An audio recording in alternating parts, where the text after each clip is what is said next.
time you take anything, whether it's melatonin or Lunesta or any of the meds that are out there, sleep aids. I have patients that have taken Benadryl to go to bed at night every night. Benadryl? Same thing. It'll knock you down. They'll put a racehorse down. I thought the melatonin, though, was like a natural thing that goes in your arsenic brain, right? is natural.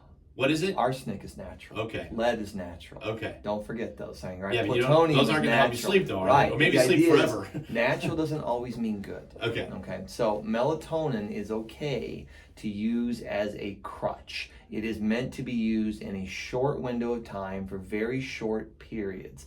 Anything you take like that, where you're trying to say, hey, I'm going to replace a function of the body. Because melatonin is made in your gut. That's where it's actually made naturally. It's then transported to your brain. It's not made in the brain, it's carried there. So if you're lacking in it, then you are saying, okay, for some reason I'm not making it. And that means that the digestive system is out of rhythm, it's out of balance with the body, there's a disruption in it. And you're not able to break down the core nutrients, which is always fats, proteins, and carbohydrates. That's where you get your neurotransmitters from, all of them, melatonin included. So all those come through that gut. So what you have to look at then is say, all right, do I have a digestive problem going on? Now, are there ways to increase melatonin naturally? Yes, there's many, because you make it anyway, right? Your body makes some. So one of the easiest ways to increase it, and I've talked about this before, get the sunglasses off before noon. Don't put them on your head or your eyes before noon.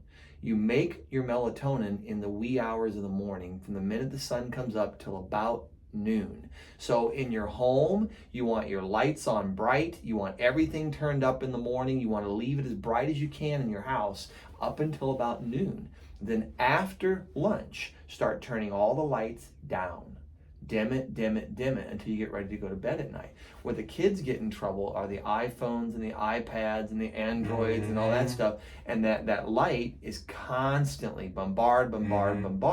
So they end up producing this stuff in the wrong order. And they end up creating an excitement phase in the brain instead of a resting phase. Okay. So you want to make all that melatonin early in the morning and then done. Supplement wise, it does have some benefits though. It can help people. So if I have patients, for example, that have severe reflux, right? Lots of heartburn and stuff. There's lots of great clinical studies that say, look, you put a little melatonin in at bedtime, it works better than any of the antacids that are on the market. It works better than any of the proton pump inhibitors, the Prilosec, the Nexiums, and all that stuff. So there is, see, it's a give and take. So you start with the basics. And again, with children, you say, okay, why are you not sleeping? You're meant to. You're tired. You're exhausted. Well, they're wired. They want to stay on their phone, their Snapchats, keep up with their friends. So they're really never giving the body a downtime. So one of the things I would recommend to all parents that are out there is like, look, what time do you want your kid going to bed? What time do you actually want them physically asleep? An hour prior to that, you got to disconnect from all of the television, all of the iPads, the iPhone. You've got to disconnect from that and give the body a chance to settle down.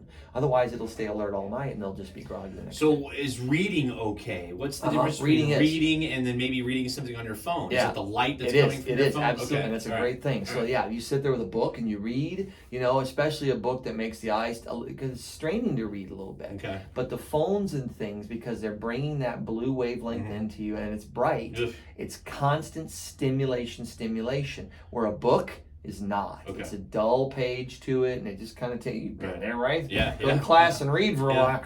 All right. So the idea is it's a little bit different, and that's again the Kindle readers and things like that can be problematic in that sense because of that same thing. Now there's one I think out there now that Kindle does do it's a paperback one, so it's literally meant to mimic a book, even though it's a pad.